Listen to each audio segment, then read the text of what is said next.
All right, am I on? Yep. Good morning, everyone.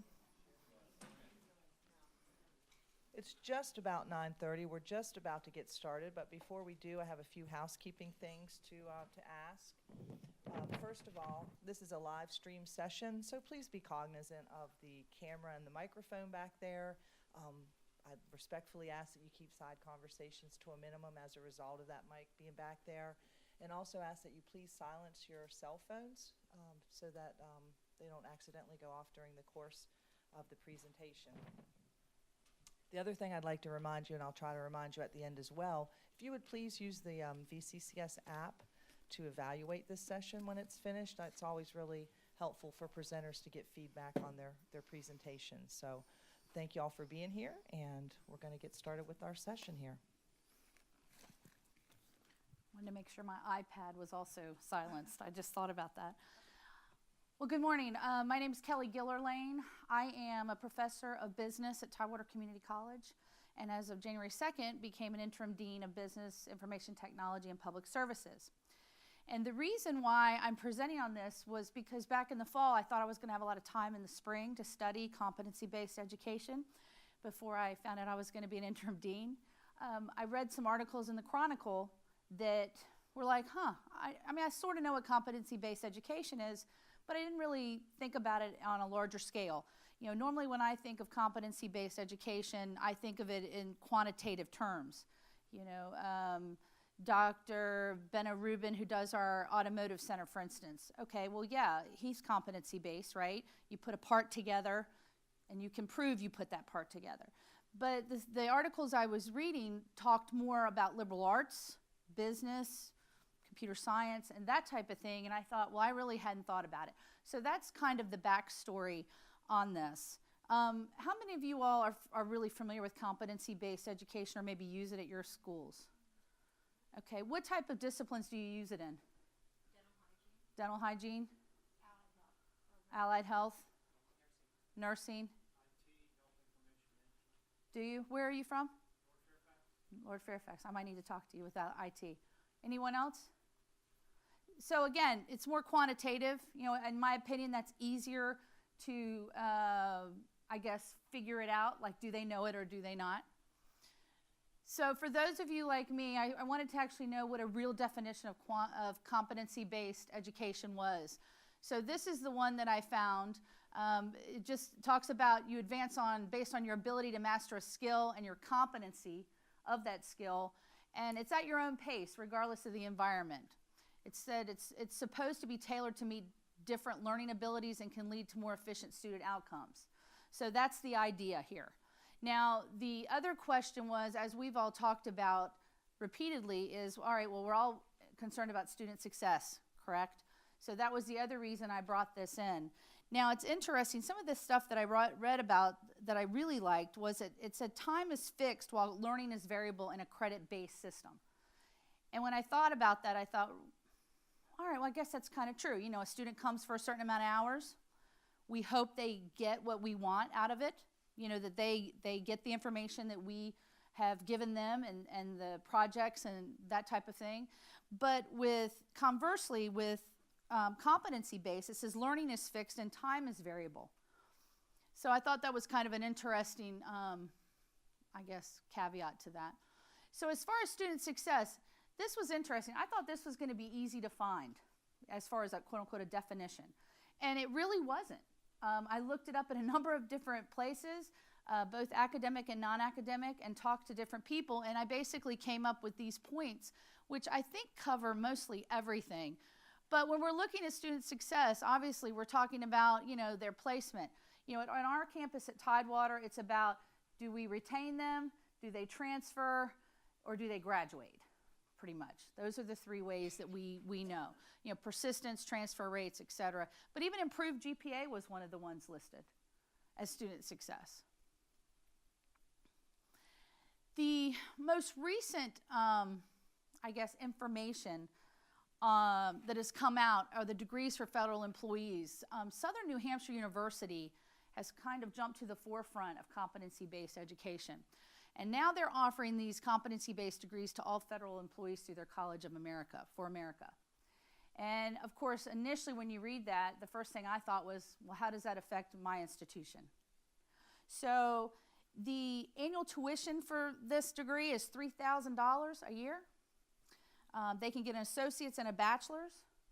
Their degrees are being offered are healthcare management, communications, general studies, and management. So this was really eye-opening to me because I thought, well, wait a minute, is this something maybe our college should be looking a little more deeply into?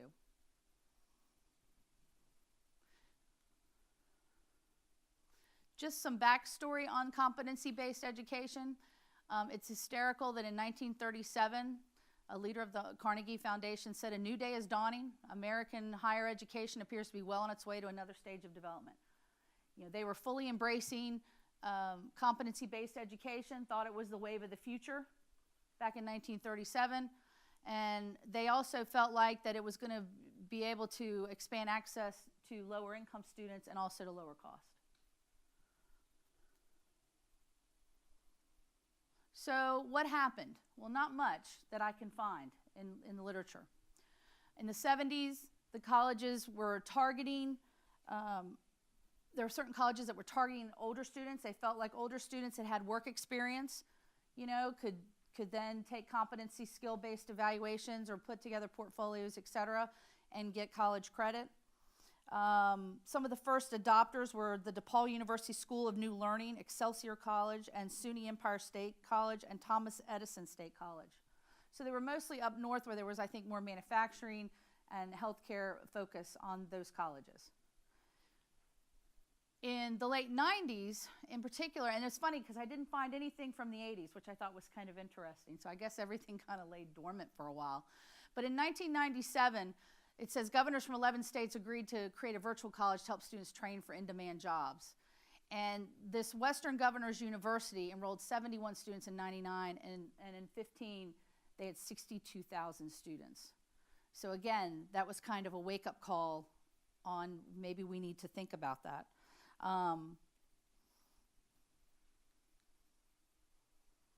Today, Southern New Hampshire University is the first approved to offer federal financial aid, which is obviously a big deal based on their students' demonstrated progress instead of credit hour.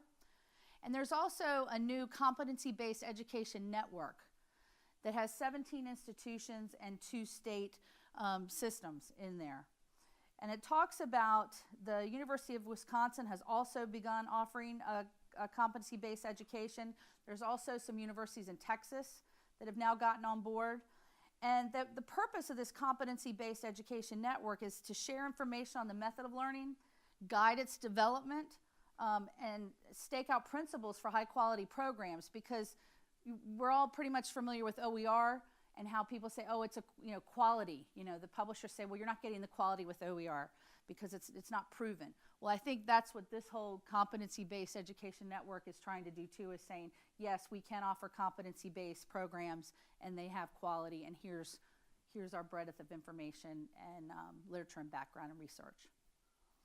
600 institutions are now seriously exploring competency-based education. So this obviously is not something that has just, I don't know, is a trend or, is just a fad.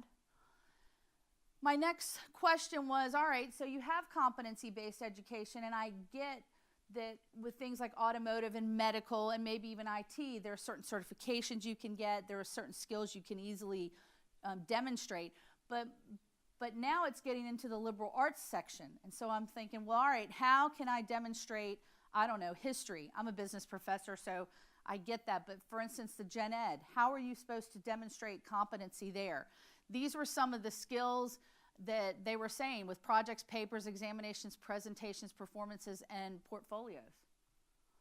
And my thought process was, well, we already do that in the credit side. So that was kind of an interesting, I was looking for more depth and really couldn't find a lot of research, a lot of literature on that. Southern New Hampshire is now federally designated a direct assessment provider. So if someone wants to, sit for a specific skill, and if Southern New Hampshire offers it, you can actually do it through their university. In 2013, the University of Wisconsin started their own competency-based model called Flexible Option. Bless you. It allows students to earn competency-based versions of an associate's degree in arts and sciences and bachelor's in nursing, biomedical sciences, diagnostics, imaging, and information science and technology, and they have over 500 people enrolled. Purdue and University of Michigan's medical school have also adopted a competency-based approach for their interdisciplinary and health programs, respectively. So the potential issues, we've kind of touched on this a little bit, but there is a question of quality. Just like anything else, how do you know that they are learning what they're supposed to learn and that the students are actually coming out with the credentialing that they truly need, the knowledge they truly need? Faculty buy-in. This is kind of an interesting concept here because at first I was like, what are you talking about? And some of the interesting things is that a lot of the colleges have two roles for faculty. One role is strictly curriculum and assessment, teaching and assessing. And then they split up some of the faculty into another role of coaching and mentoring, where the students are meeting with their faculty members, say once a week, once or twice a month, something along those lines. And that brings me to another point. Well, if we met with students weekly or monthly or whatever and mentored them in a credit side, would there be a difference there as well? Like, is the difference that they're so successful in competency-based because of the mentoring? So I don't know. But it does require faculty to take on different roles and to also take on different, that possibly they have to create different curriculums and assessments. The pacing of the program, it's faster paced. In some of the colleges, they actually have, you pay a tuition for, say, 6 months, and it's X amount of dollars, say $1,500. And in that time frame, you can pace through as many skill levels as you want. Well, for someone that's really quick and on the ball, that's obviously a cost savings. But what happens to the low-income student who maybe has a lot of other things going on at home and in their personal life, or maybe is lacking some skills that they need to be successful? They might only finish one competency or two competencies. And if that's the case, a competency-based program is actually going to cost them more. So how do you do that? How do you weigh that? The other the other possible issue is some faculty members and some industry people are saying, well, if they go through the process too fast, they're not going to learn what they need to learn. Well, the argument there would be what? Well, if they pass the skill competency, then they know it, right? Again, the role of the faculty, I just talked about the two-role system that some institutions are using. And then the possibility of the curriculum becoming too compartmentalized. That was one of the things I thought was interesting I really hadn't thought about. They're talking about, okay, I want you to learn how to put a bolt and a nut together, and that's the competency. And everyone's going to learn that same thing. Well, is that what everyone needs to learn? Or is that what this section needs to learn for this? And this over here needs to learn about putting 4 bolts and nuts together. Do you see what I'm saying? That it becomes too prescriptive. K-12 is having that conversation right now with the Common Core and all that type of thing, standards of learning and that type of thing. So that's one of the other possible issues here. Now, the future of competency-based is that, one, there's been a lot of grant money. I just read that Lumina, which I didn't even add on here, the Lumina Foundation has put in, I believe it's $13 million towards these efforts. You've got Bill and Melinda Gates, EDUCAUSE, the American Council of Education, American Association of Colleges and Universities, have all put money and support into these competency-based programs. 3 years ago, I said 20 colleges were offering competency-based education. Currently, as I said before, 600 institutions are either trying to offer it or exploring this type of learning. 7 colleges have won approval from the Education Department to award financial aid to students, which we all know, if you're able to offer financial aid, that is a huge barrier that's just been broken down for your students, because the majority of students right now seem to get financial aid.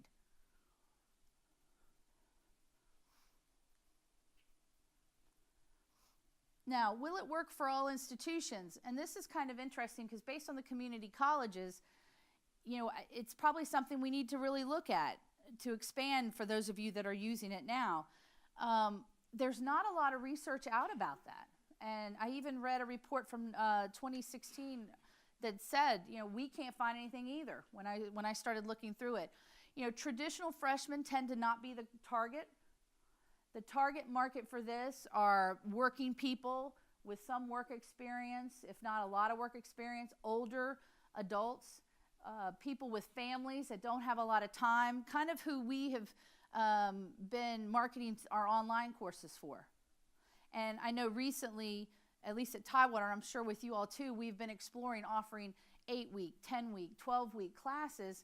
And the irony is, you know, those are the classes that enrollment are up.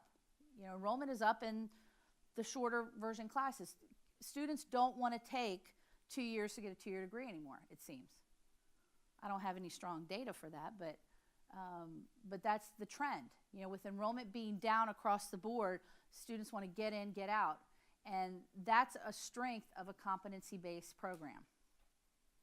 Okay. What else? Any questions so far? Comments? Yes. At the beginning of your presentation, I was nodding my head because I thought, yeah, sure, I do competency-based education. Mm-hmm. In IT, virtually every class has a certification. Right. Every class has a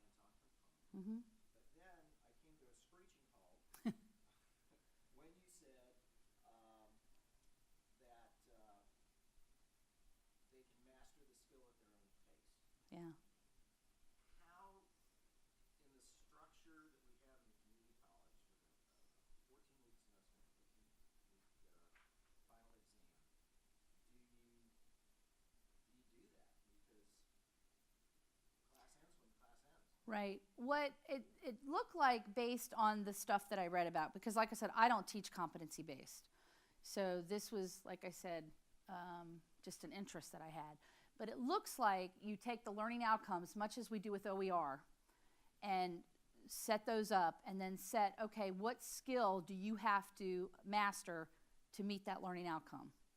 And based on that skill will be your, I don't know, reading, your presentation, you know, whatever the assignment is to get that done. And so what would happen, I believe, and for those of you that are into competency-based, correct me if I'm wrong, is that beginning of the semester or the time period, you have a list of outcomes and a list of what has to be done, and maybe the order that it's supposed to be done in, I'm assuming.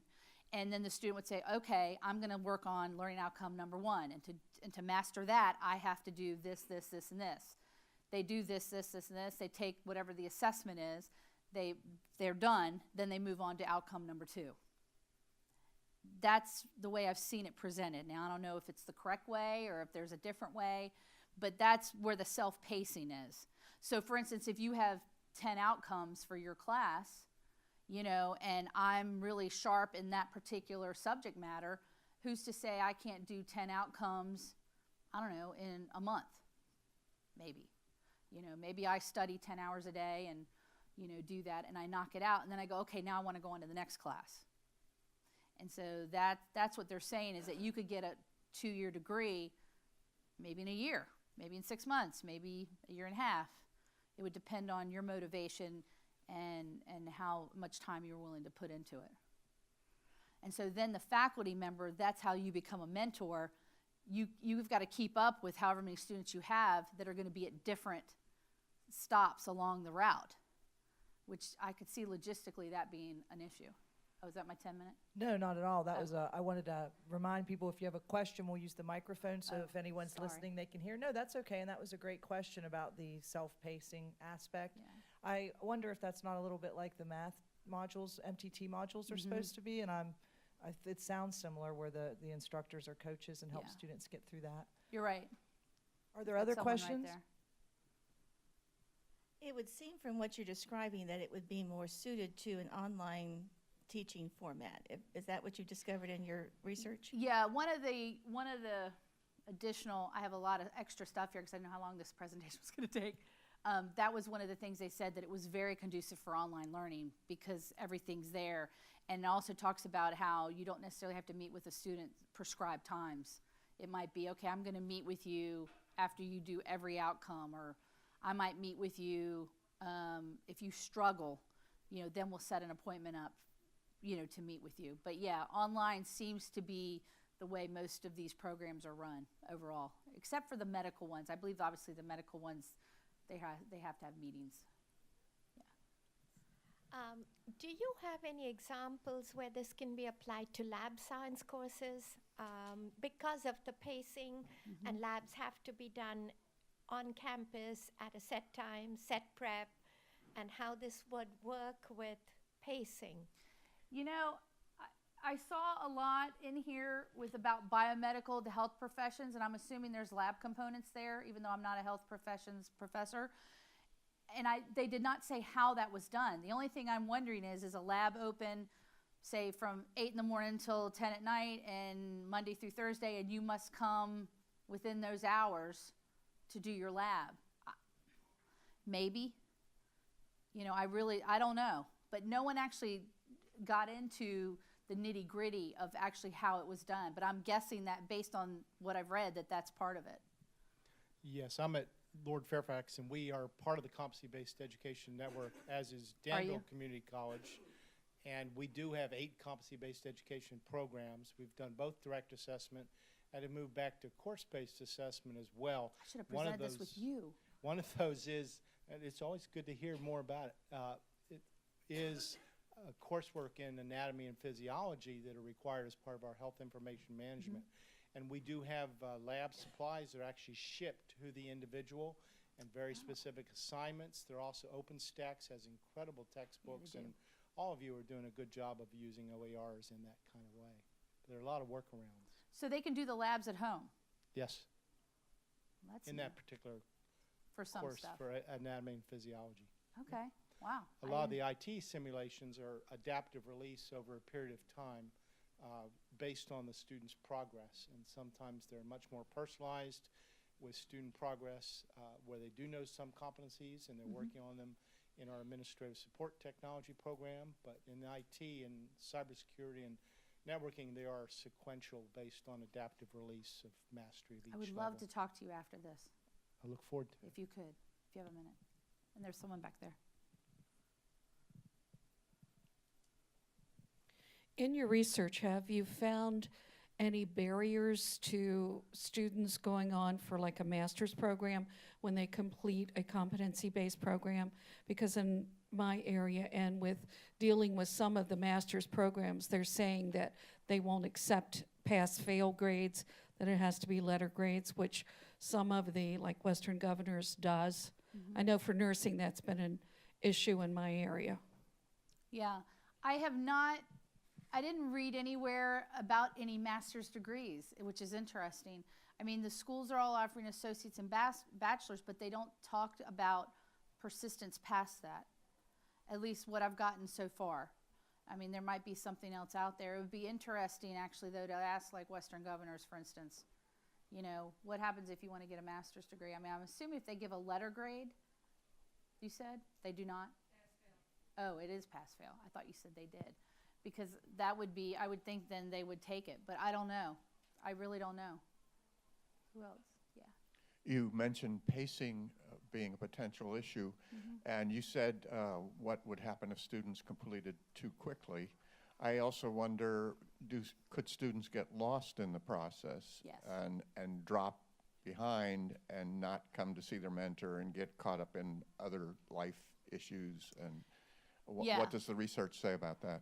That is one of the cons. They're saying that, especially because this typically, the low income is who typically goes for these degrees because it's less expensive, that there's also associated issues with that as well if they're not as prepared, if they can't get the materials, and that type of thing. And that, like I said, if they pay X amount for 6 months and then they only pass 2 competencies, they would have been better off in a traditional credit-based because they would have learned more and have passed more in that same 6-month span.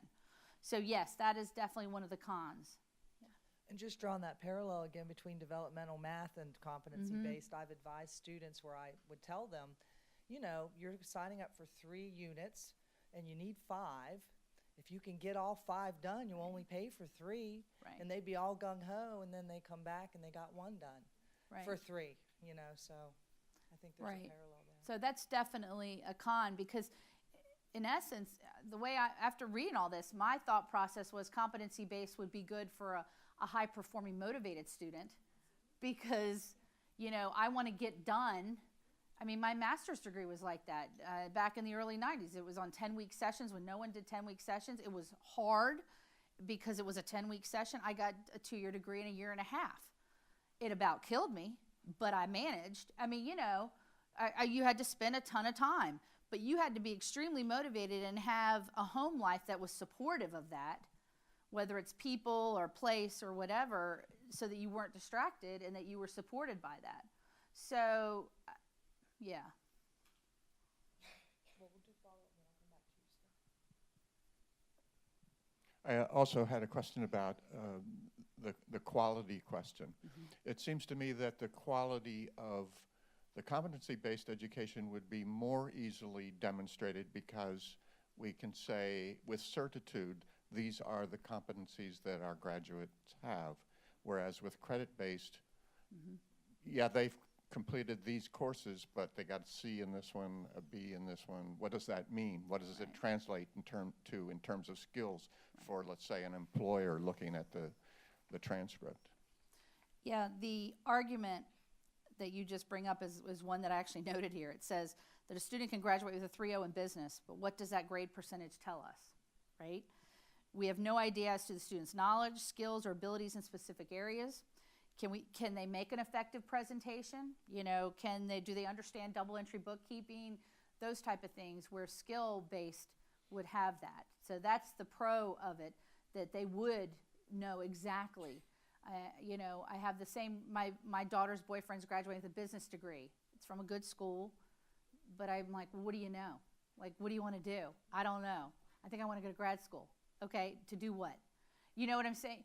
It's kind of the same thing. Now, he's a smart kid. He'll do fine when he figures out what he wants to do, but you're right. It's a business degree. It's very general. Now, I would think the reason why competency-based works well is, for instance, with IT, because you have certifications. You know, you have steps. And with the medical field, I'm sure there are certifications that you all have to jump through to move on to the next thing.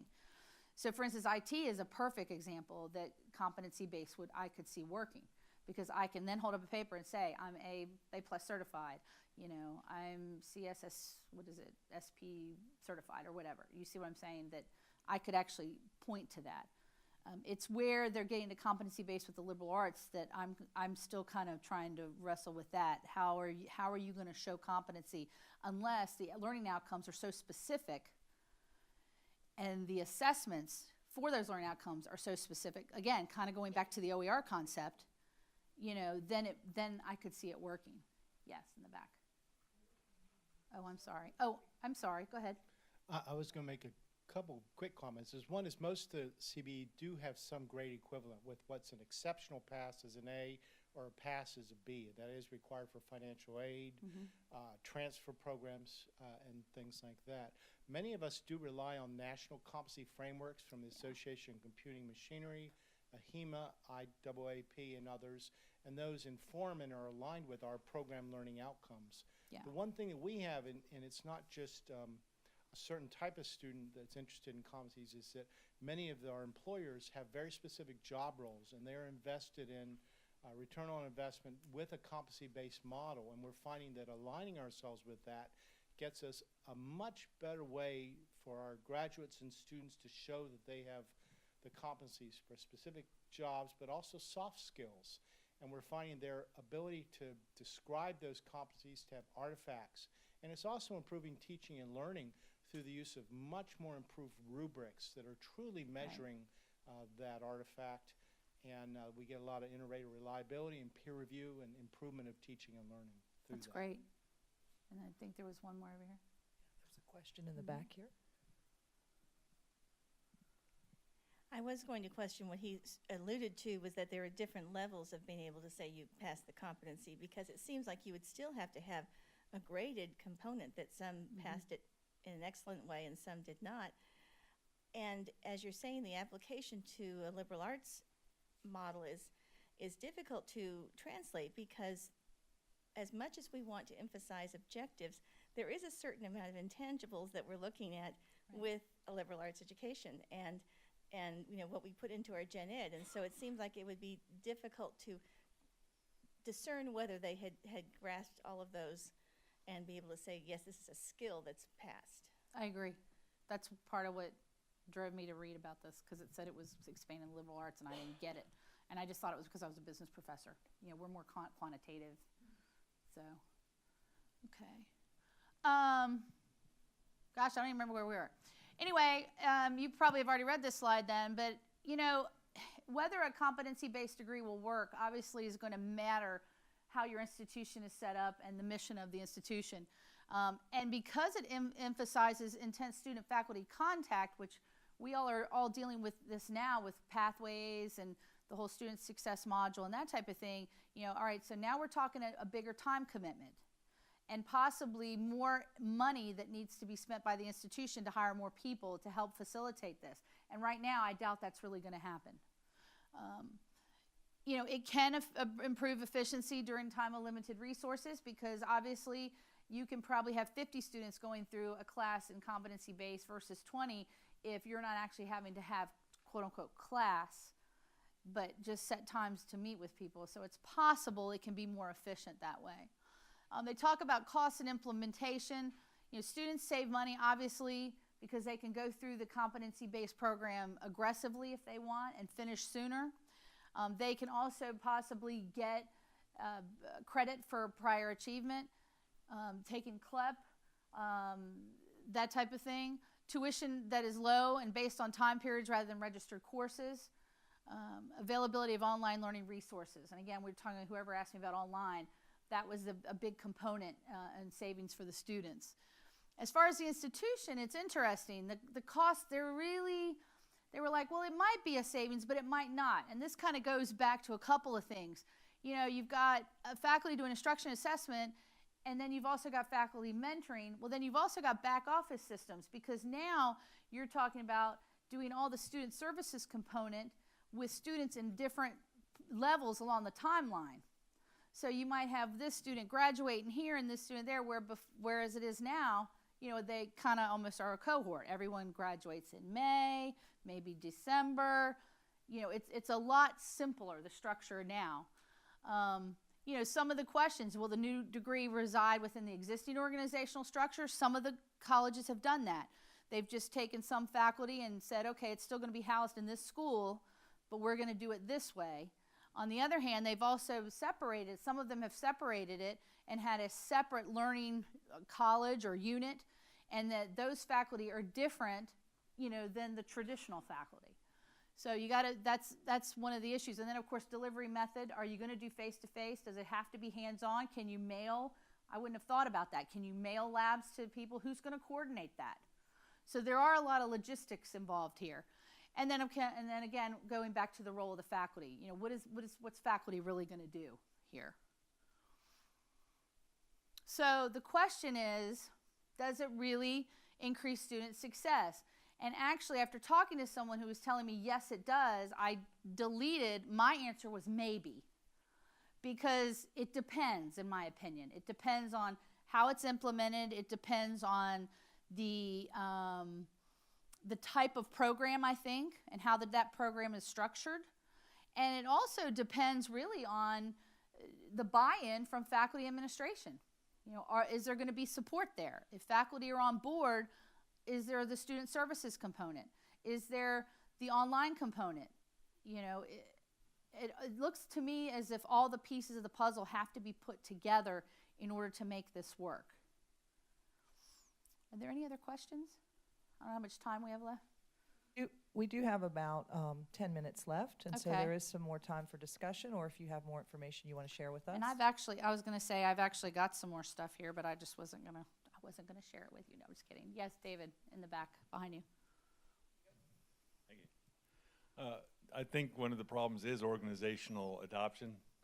For instance, in the IT field, since you mentioned that, there are a bunch of certifications. So like at the VOTEX, they'll come with a certification. But at the college, we tell them, well, yeah, okay, you got it, but you still have to take the class that we say leads to that certification.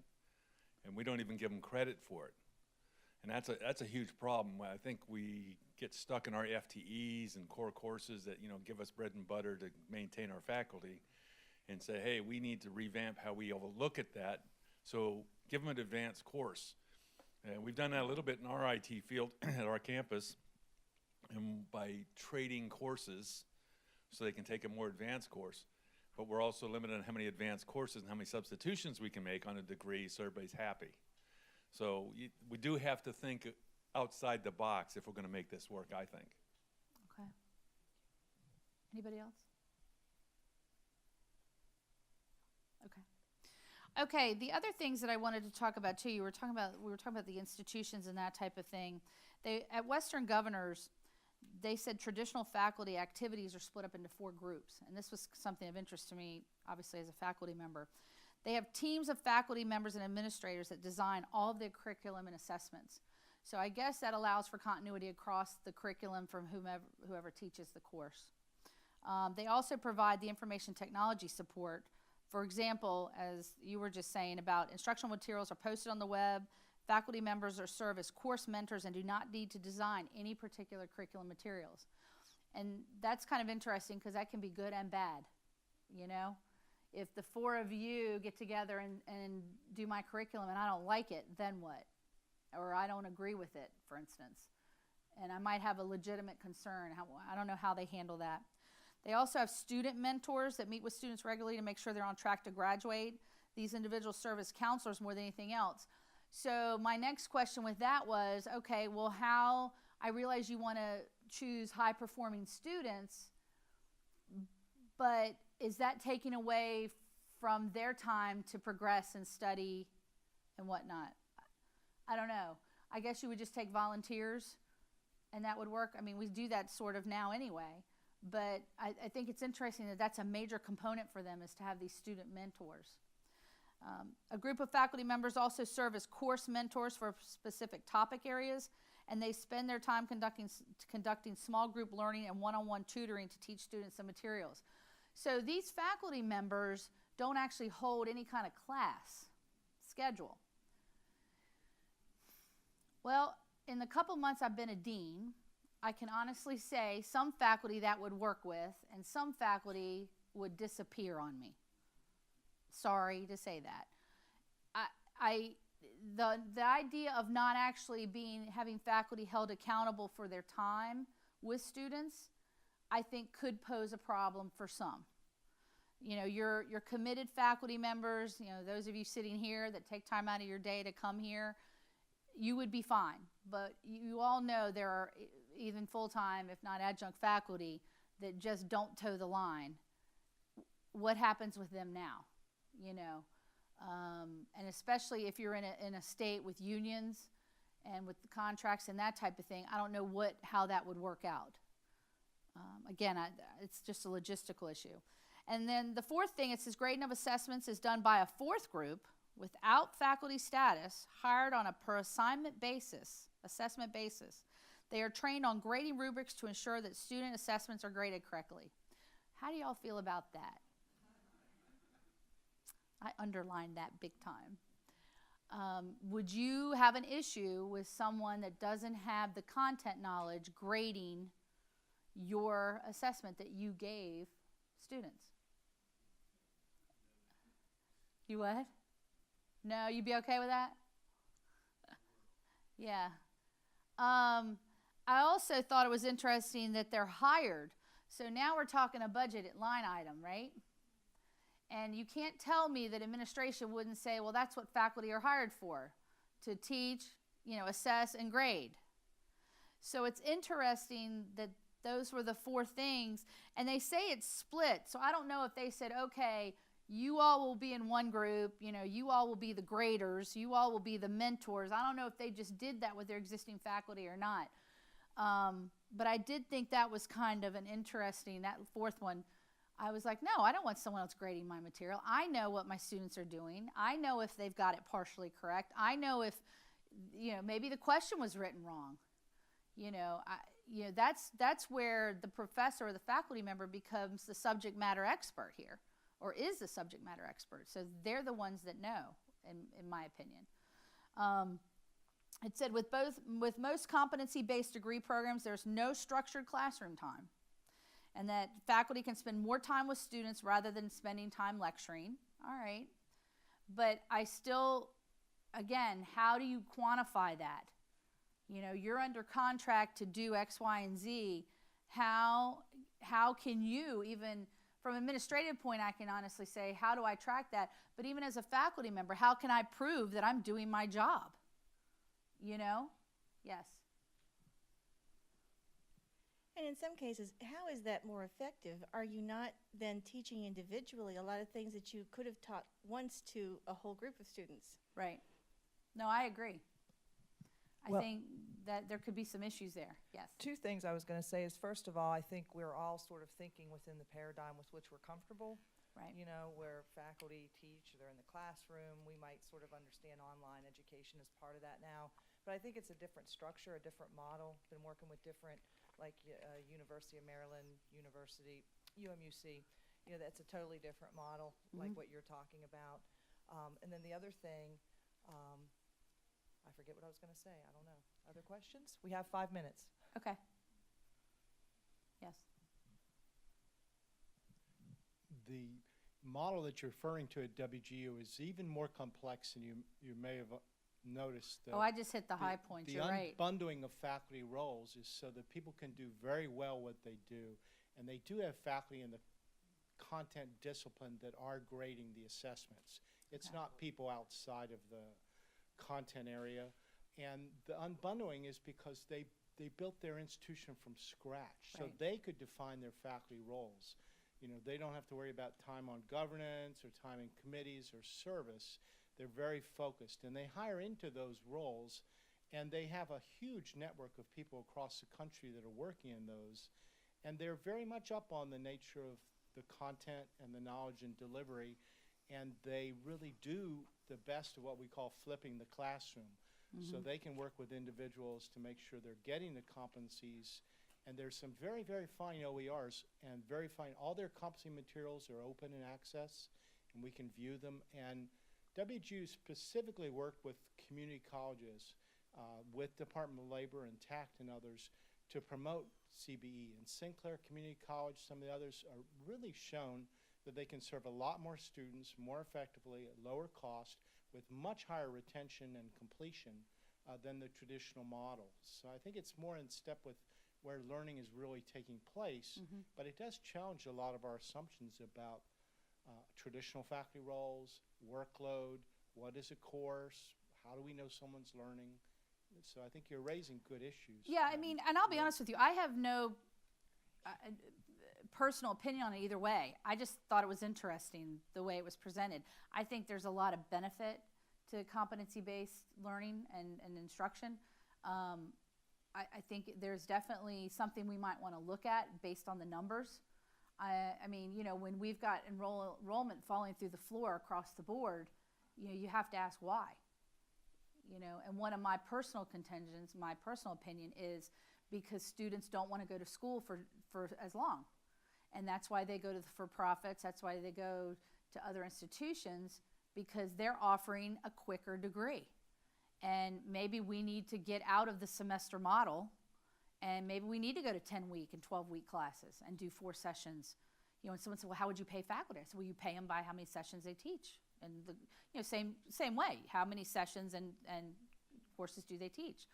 And in all honesty, if you went to a 4 or 5 session year, if you're someone that maybe, I don't know, likes to travel during January, February, well, you just wouldn't teach that session. You'd teach the other 3 or 4 sessions. It could actually be a positive for faculty and re-energize faculty in some ways, maybe. It's just, that's just my personal opinion. But when you start looking at the data of where your increases in enrollment is, it's typically, it is in the shorter termed courses. that are, like I said, 8-week, 10-week, 12-week. It's not in your 16, 15, 16-week classes. So, and see, competency-based kind of marries into that because it's the same thing. It's self-paced. I want to finish this degree in 6 months. If you all have taken any like online training, like Pathways for OER, I think it's set up for two weeks. No, I forget how many weeks. I finished it in 2 weeks because I wanted to finish it. I think it was set up in 6 modules, probably for 3 or 6 weeks or something at the time. But I finished it earlier, and I was glad because why? I had other stuff to do. I wanted to get out of the way. Are we done? I'm sorry, we're out of time. Okay, and we no have problem. to kind of keep strictly to time. So, No, did you're you fine. have some closing remarks? Or? But yeah, I really appreciate the discussion because, in all honesty, that was kind of the other reason I wanted to do this. I was just curious to know, one, what other people were doing, and two, was it working, and what your thoughts on it were. So I really appreciate the comments and the information that you all have given me as well. So thank you. Please use the app to fill out the evaluation for this session. I'm sure Kelly would appreciate some feedback. Thank you all so much for being here.